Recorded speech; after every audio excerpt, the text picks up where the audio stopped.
Visakha steel plant కు కేంద్ర ప్రభుత్వం ఏదో ఒక సహకారాన్ని అందిస్తుందని, ప్లాంట్ ను కాపాడుకుంటామని విశాఖ ఎంపీ భరత్ స్పష్టం చేశారు. స్టీల్ ప్లాంట్ ప్రైవేటీకరణకు వ్యతిరేకిస్తూ కూర్మన్నపాలెంలో పోరాట కమిటీ చేస్తున్న నిరసన శిబిరం వద్దకు ఎంపీ భరత్, టీడీపీ రాష్ట్ర అధ్యక్షులు పల్లా శ్రీనివాసరావు వచ్చి కమిటీ నాయకులతో చర్చించారు.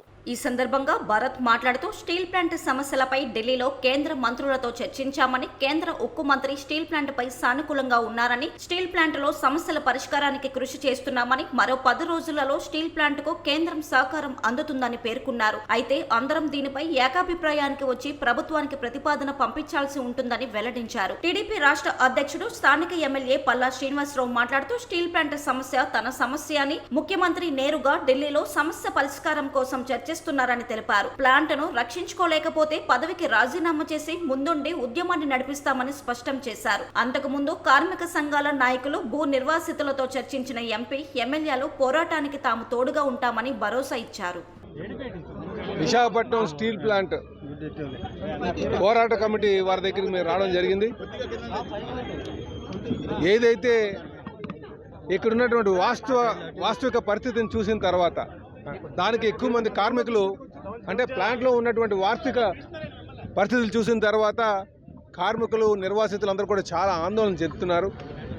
దీన్ని ఏదో విధంగా మనం రివైవ్ చేయాలి, పునరుద్ధరించాలి అనే డిమాండ్ ఎప్పటి నుంచో నడుస్తుంది. మొన్న స్టీల్ మంత్రి గారు వచ్చారు, వారు ఒక భరోసా కల్పించారు. అయితే ఆర్థిక పరమైనటువంటి సహాయం అందించాల్సినటువంటి అవసరం ఉంది. ఆ నమ్మకం ఖచ్చితంగా మనకు అందుతుందని మాకు నమ్మకం వచ్చిన తర్వాత వీళ్ళకి కార్మికులందరికీ కూడా భరోసా కల్పించడానికి ఇక్కడికి వచ్చామని చెప్పి తెలియజేస్తున్నాం. మొన్న జరిగిన సంఘటన తర్వాత పల్లగారు నేను కూడా మాట్లాడి, స్టీల్ ప్లాంట్లో అనేక కారణాల వల్ల స్టీల్ ప్లాంట్ ప్రొడక్షన్స్ తగ్గిపోవడం, ఒక ఫర్నేస్ షట్ డౌన్ అవడం వల్ల ఇక్కడ అందరూ ఆందోళన చెందుతున్నారు. మనం దానికి భరోసా చెప్పాలి, ఒక రెస్పాన్స్ ఇవ్వాలనే ఉద్దేశంతో వాళ్ళు రావడం జరిగింది.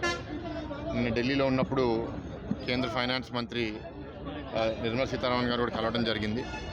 అయితే స్టీల్ ప్లాంట్ గురించి మాట్లాడినప్పుడు నాకు ఆల్రెడీ తెలుసు, ఎందుకంటే గతంలో కూడా గత 2-3 నెలలుగా కేంద్రంలో స్టీల్ మంత్రి, మన ముఖ్యమంత్రిగా చంద్రబాబు నాయుడు గారు ఏ లెవెల్లో మాట్లాడుతున్నారు దీని మీద నాకు ప్రతిసారి అప్డేట్ వస్తూ వచ్చింది.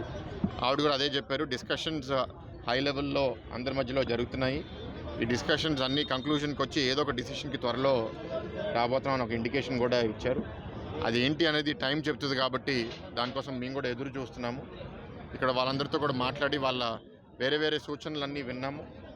భవిష్యత్తులో ఏదో ఒక రిలీఫ్ ప్యాకేజ్ వస్తుందని ఆప్టిమిస్టిక్గా ఉన్నాము. వచ్చిన తర్వాత కూడా స్టీల్ ప్లాంట్ని బాగా పనిచేసే విధంగా కార్మికులందరూ రెడీగా ఉన్నారు. పై లెవెల్లో ప్రొక్యూర్మెంట్లో, ఆపరేషన్స్లో, గవర్నెన్స్లో తప్పులు ఉండకుండా, ఫ్రాడ్ జరగకుండా రివ్యూ మీటింగ్స్ కూడా మమ్మల్ని పెట్టమని అడిగారు. తప్పకుండా కుదిరినంత వరకు మేము కూడా రివ్యూ మీటింగ్స్లో పార్టిసిపేట్ చేసి స్టీల్ ప్లాంట్ సక్రమంగా వచ్చేటట్టు, దాని తర్వాత మిగతా కొన్ని పాయింట్స్ స్ట్రాటజిక్గా నాకు ఎన్ని చిన్న పాయింట్స్ చెప్పారు. అన్ని పాయింట్స్ దాని ఇంపార్టెన్స్ బట్టి టేకప్ చేస్తాము and wheel work towards reviving the steel plant. లేదండి,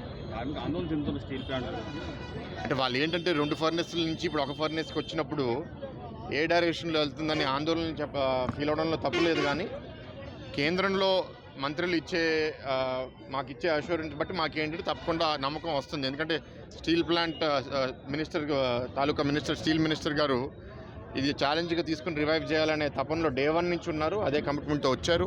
మొన్న మాట్లాడినప్పుడు కూడా అదే చెప్పారు. కాబట్టి నేను ఏదో సపోర్ట్ ఇస్తాను అని అంటున్నారు, మళ్ళీ అంటున్నారు. వచ్చిన తర్వాత మీరు ప్రొడక్షన్ తీసి చూపించాలంటున్నారు. దానికి అనుగుణంగానే ఇక్కడ మెసేజ్ కూడా వీళ్ళందరికీ ఇవ్వడం జరిగింది.